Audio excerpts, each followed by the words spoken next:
Hello readers and digital people, and welcome to my laboratory.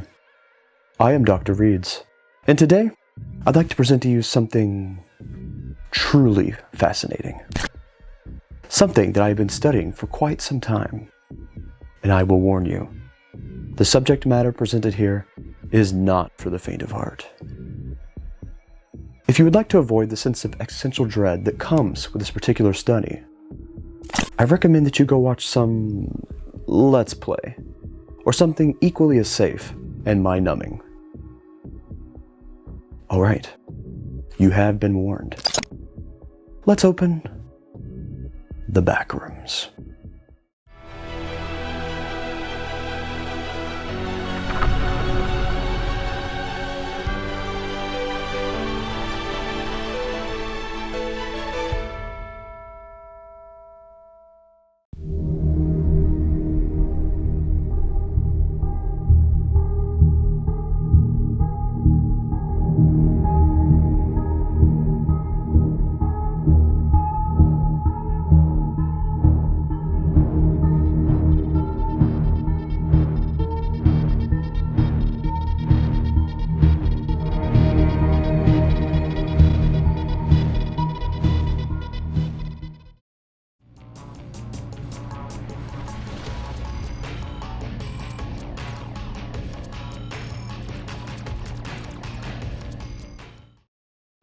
It has been a thought had for countless generations. What we see, everyday life, all but a reflection of something more tangible. The things we see and do are all based upon established principles and ideals. Humanity established many of these paths to maintain order and encourage growth. Why is it then that we long for more? And more importantly, why do these paths seem so fake? Reality as a whole oftentimes feels as if it is artificial, and those that establish these paths are the players in some sort of game. Are there more solid principles than what we assign to our shadow of a true life as humans? Enter the philosophical idea of Plato's cave. In the allegory, The Cave, Socrates describes a group of people who have lived chained to the wall of a cave all their lives, facing a blank wall.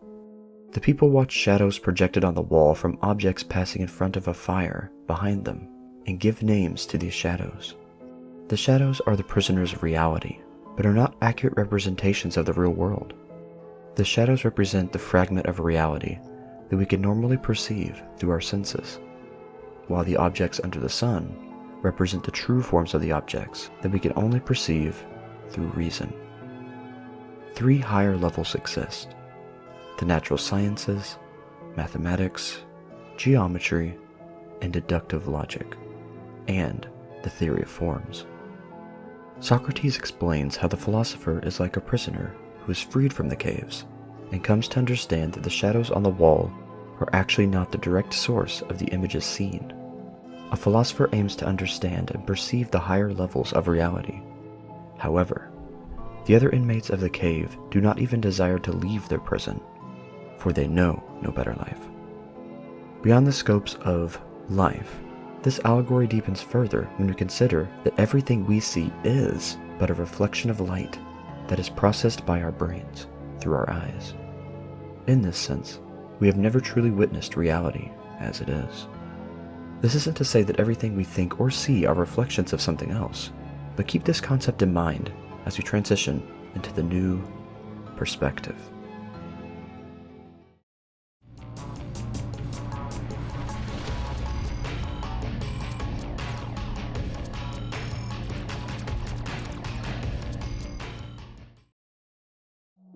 Today we'll be observing a phenomenon that has been described as no clipping, and how this phenomenon led to one of the most profound discoveries in recent history. No clipping is a term that was first used to describe one would navigate through a game environment with collisions disabled, so as to be able to pass through solid walls and explore areas that were otherwise inaccessible. These areas of the game were never meant to be seen, and would oftentimes include unfinished textures and unused assets. What would it mean for the world if suddenly people began to no-clip through our reality? and began to find themselves in a world very similar to how we described these inaccessible regions. Would this mean that reality, in and of itself, is some sort of game? A simulation? Or has art merely imitated reality? What do you know of liminal spaces? On February 3rd, 1990, several people mysteriously vanished without a trace. This, followed by a tragic earthquake in the neighboring area of Northern California. But this is clearly not the beginning. Where did it all start? Fellow researcher Kane Pixels has uncovered many details concerning this topic. Let's examine his work in further detail.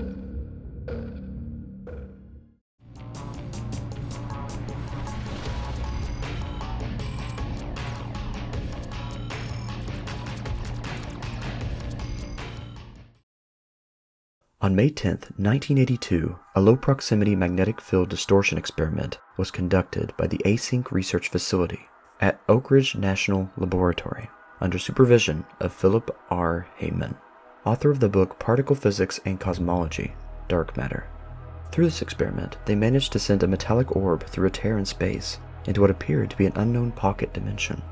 Those conducting this experiment would later trace the orb to the coordinates it was sent to, and begin preparation for entering the pocket dimension themselves, so that the area could be properly studied and later utilized.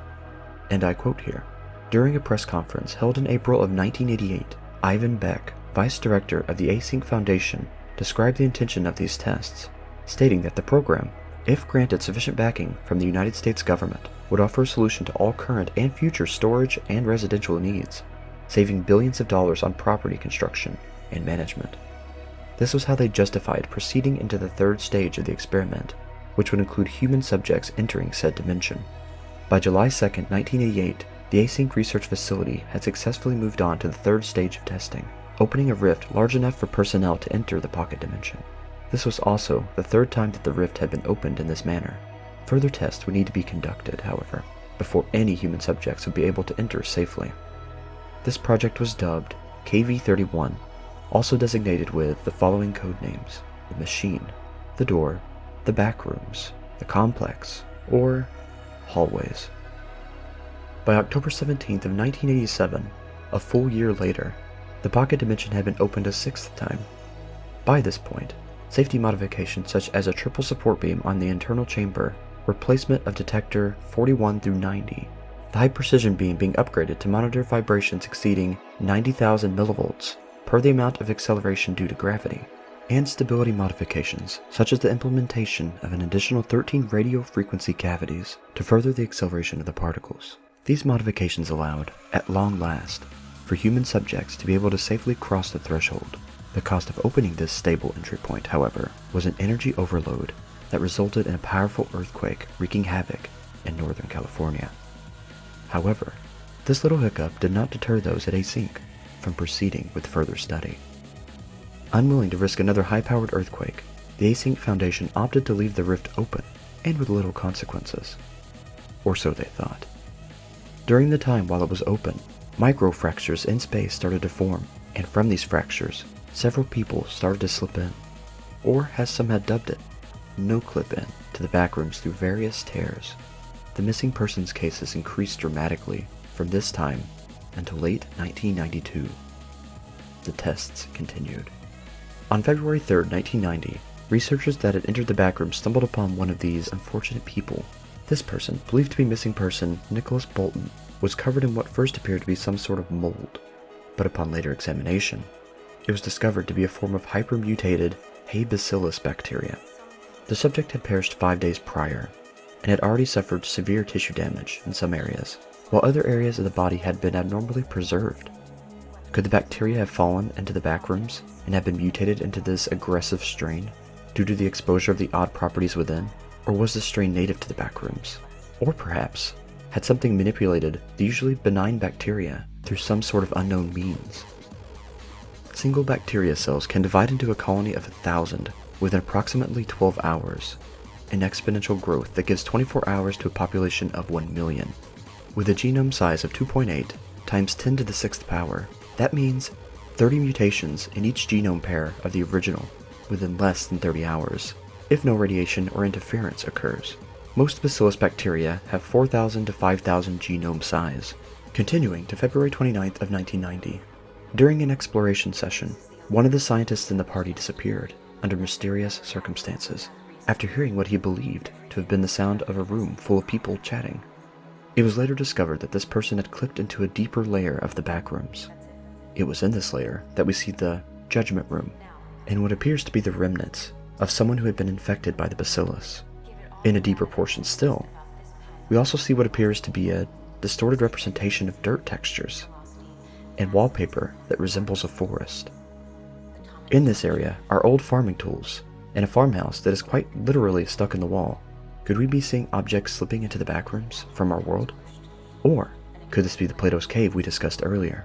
We will discuss this further in a bit. But it does beg the question as to if we are seeing the original molding from which our world receives the concept of objects such as these. The scientist eventually finds the emergency escape port from the backrooms, but he has been somehow altered. From the disease or distortion, we do not know, but his presence alone triggers a red alert soon after he had stepped into the null observation zone. A null zone is an area free from, or with lighter levels of, backroom radiation or exposure to the bacteria. A null zone may also be closer to our side of reality. The specifics are classified. March 5th of 1990. Just days after the disappearance of the scientist mentioned, we see that the Async Foundation research team are building a new observation room in one of the many null zones to further study and comprehend what is occurring in the backrooms. 7 modified cameras are placed at every angle along lateral division A. These cameras are set to record upon any motion or substantial noises being detected. We now see that the threshold can be safely closed and reopened, and when the doorway is closed, there seems to be a slight energy shift within the backrooms. Strange noises can be heard coming from somewhere deep within. At 2:13 the next morning, one of the camera's audio feeds is cut, unexplainably. At 3:53 a.m., camera 5 picks up movement. While the image is distorted, one can make out what seems to be legs floating in zero gravity like an astronaut. Is this the researcher who clipped into the lower levels of the backrooms? Has he somehow been lost or distorted in between levels? In May 6th of 1990, researcher Marvin E. Lay of the Async Research Institute, the government division allocated to the Async Foundation, documented an exploration of the backrooms, wherein an area containing pitfalls was located. On the other side of these pitfalls is a door, and some form of bright anomaly can be seen within it. But the researcher filming falls into the pitfall before this anomaly can be recorded. At the bottom of the pit are slightly discolored walls, signifying that this is another layer of the backrooms. Down a hall to the left, an opening can be seen at the bottom of a wall. It opens into a sort of sewer drain, and within it is a room of a mock starry sky, discolored with red overcast. This room appears to contain a street, with houses on either side. Screaming can be heard coming from within one of these houses, and the lights are on. The researcher follows the sounds into the house. The first room has blue walls and reverse signage, similar to the messages that can be seen hidden within the glitches in the other videos. The next room appears to have been the living quarters of a person. Note the shoes. And then we have our first encounter with a transformed being. Whether the being was the person living here or something that was guarding this portion of the backrooms remains unclear. The researcher luckily escapes, but not before becoming infected, through his hazmat suit. I guess the bacteria no-clipped through. In this clip from May 6th of 1990, we see scientists reacting to the creature who had been spotted by the scientist who fell into the pitfall. They seem absolutely frightened and in disbelief of what they are seeing. This tells me that the rumors of the entities from before were not taken seriously, or perhaps they were not even known to them, at least not to the lower-ranking staff. A wall is built to block off this portion of the backrooms, and for all intents and purposes, the project is doomed to be closed down. However, there is another game afoot.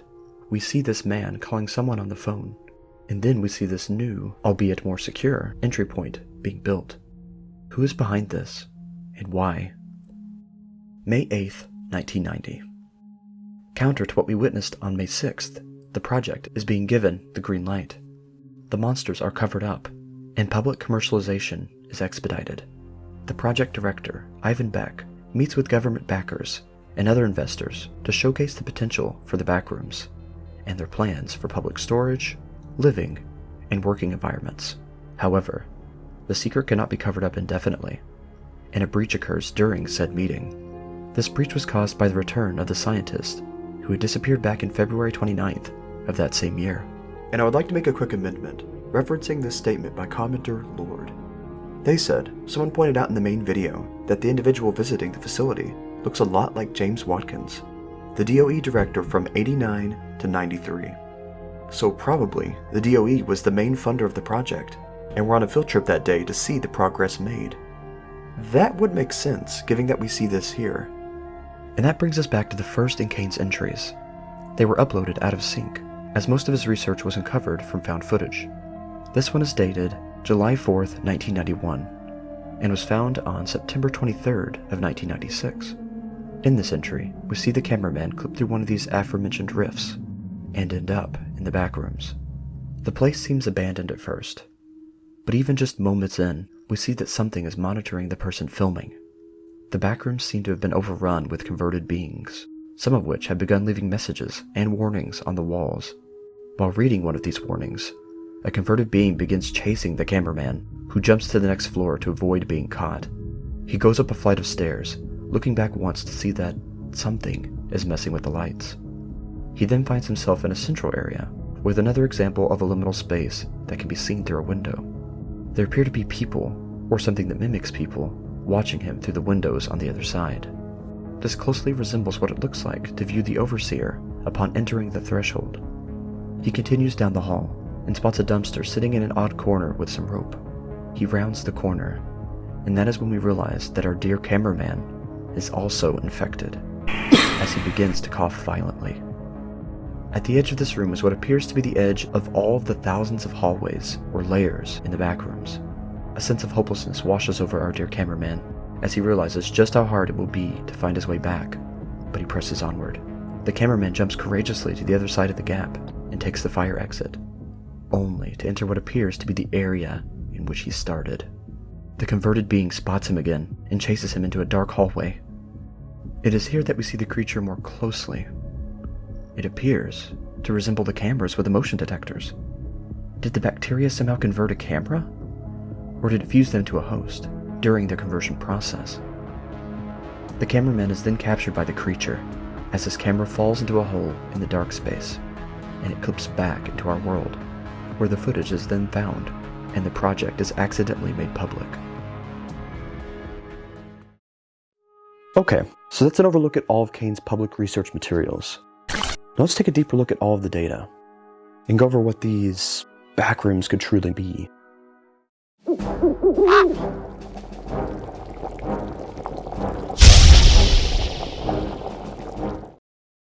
Hello everyone, my name is Hootie, and welcome to my theory crafting lab.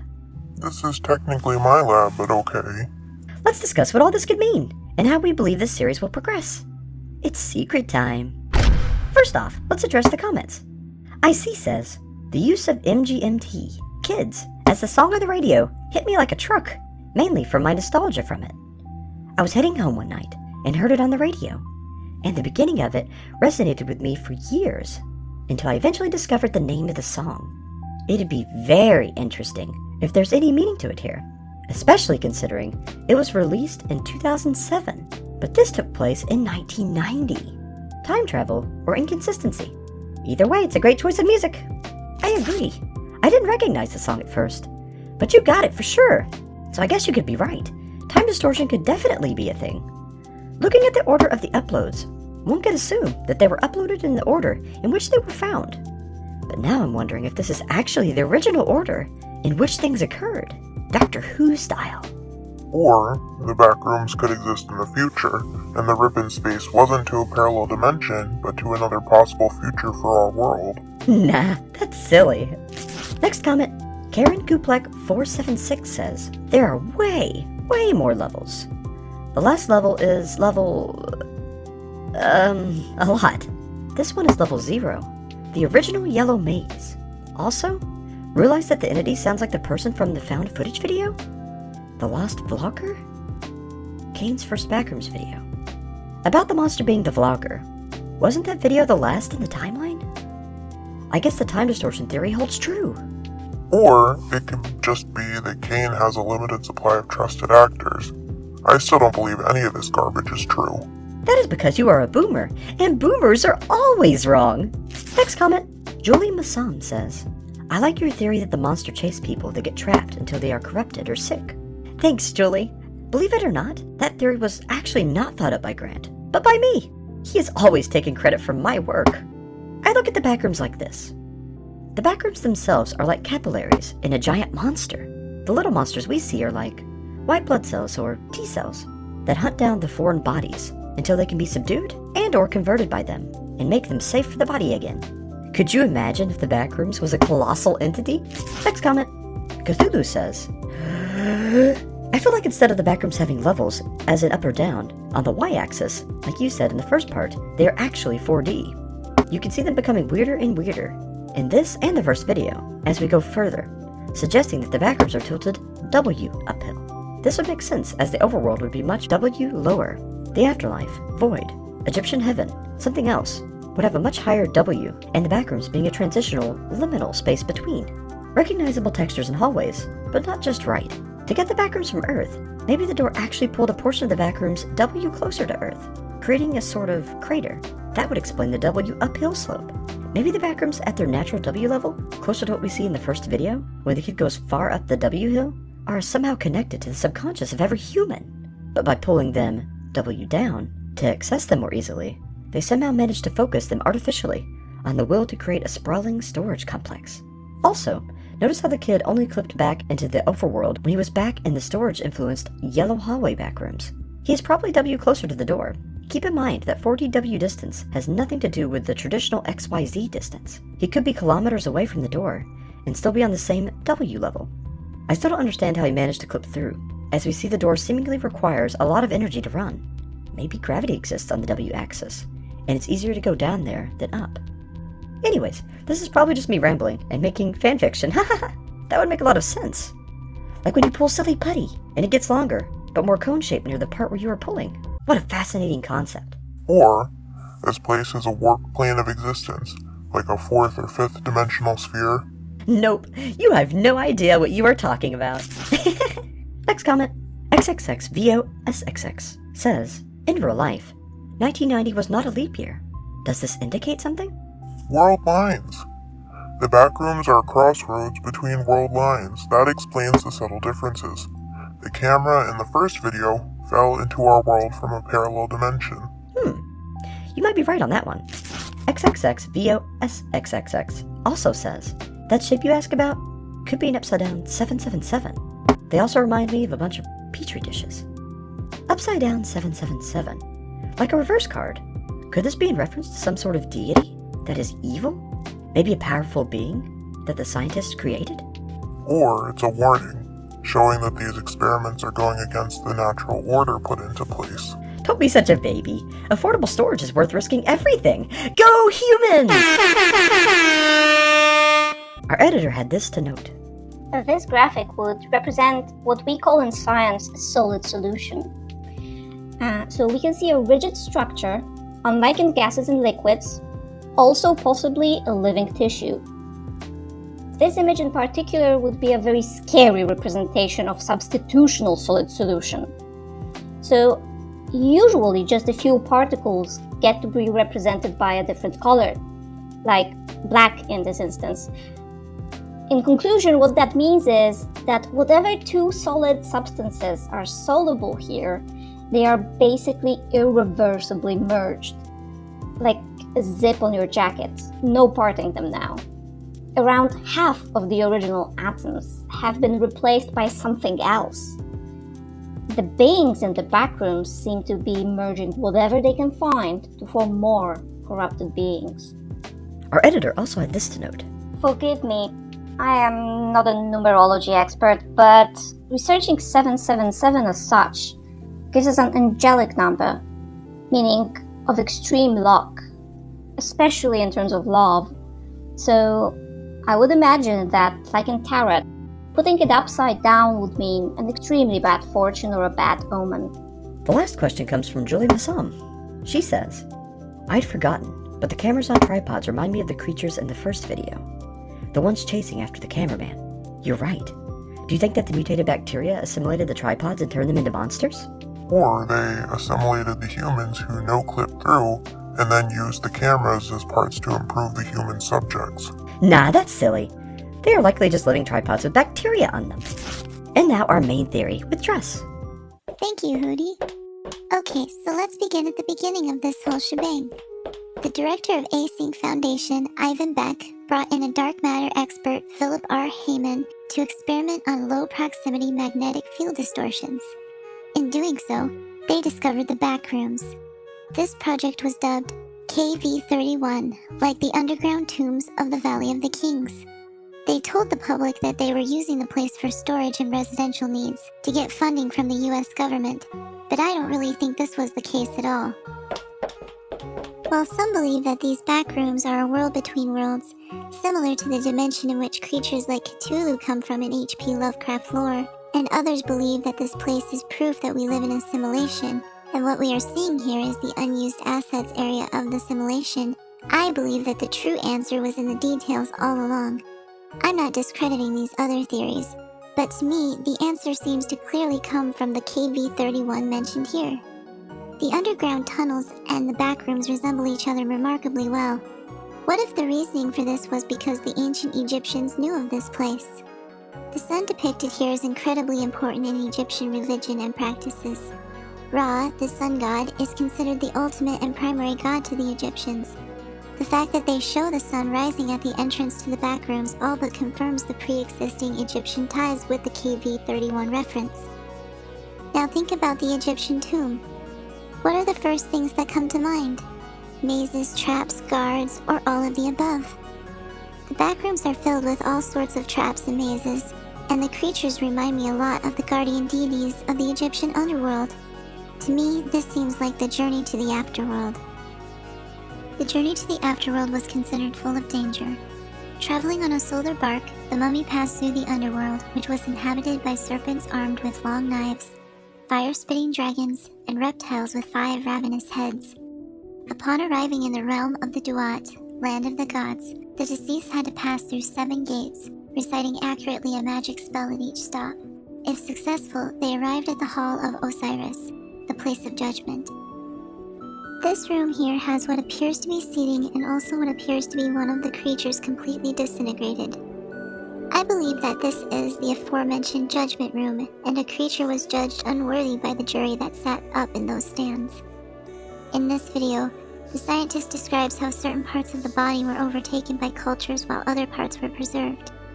What strikes me as odd about this is what parts were preserved and what were not. From the scans, it seems like the lungs and brain were overtaken, and it just so happens that those are the parts removed and placed in jars during the mummification process. I don't think this was a spiritual journey at all, but a physical one, where the bodies of the fallen were sent into the back rooms by these magical no-clip zones that they built the pyramids around to protect the entrance and keep the living from stumbling in. The bodies would be revived by the bacteria and would then roam the back rooms in search of the judgment room so they could pass into the afterlife. Now let's take a moment to absorb all that, and consider one more thing that the tombs are known for: treasure. What if at the center of the backrooms is a treasure, and that is what the director is truly after? Maybe some of the beings here are set up to protect and guard the way to the deeper chambers. Something has been communicating with us in these reversed blue screenshots, and when the person here reached a deeper area, the blue and reversed returned, and wouldn't you know it, a guardian chased them out. I have a feeling that something lives deep within the backrooms, likely the true guardian of this treasure. I believe it is Osiris, the god of the underworld, protecting the gates to the afterlife until the souls of the dead have been judged. One more quick theory that I don't particularly subscribe to is that the backrooms themselves are an entity, and the creatures act as white blood cells or T cells in the bloodstream or the hallways of the backrooms. The creatures do seem to chase and infect those that enter the backrooms, even doing so through suits, likely by no clipping through, but I believe they are doing so to begin the journey of the judgment of the dead, and in some cases to create more guards for the backrooms themselves. That is all. Thank you. What a study, am I right? I know you'll probably feel a little bit overwhelmed at the hulking amount of information provided, but rest assured, we plan on continuing our studies here at the lab, and we'll continue to report our findings in our quest to explain this phenomenon. When we have all the facts in place, We will return to give you a very concise breakdown. But until then, all I can ask is that you keep your eyes wide open and never stop reading. See you all soon. Hey, thanks so much for watching. Now I'd like to take this opportunity to thank my patrons and channel members. Thanks to you, I'm able to do what I love. CNK114, Investigator Zeus, Dobby's Music, Jera Mullins, Bree Spirit Katie, Poof Poof, MC Darfer, Vexus, Agnieszka, Granny Monster, Nightmare Luna, Practical Necromancy, and Archer. Really, thank you so much for everything you do. It means the world to me.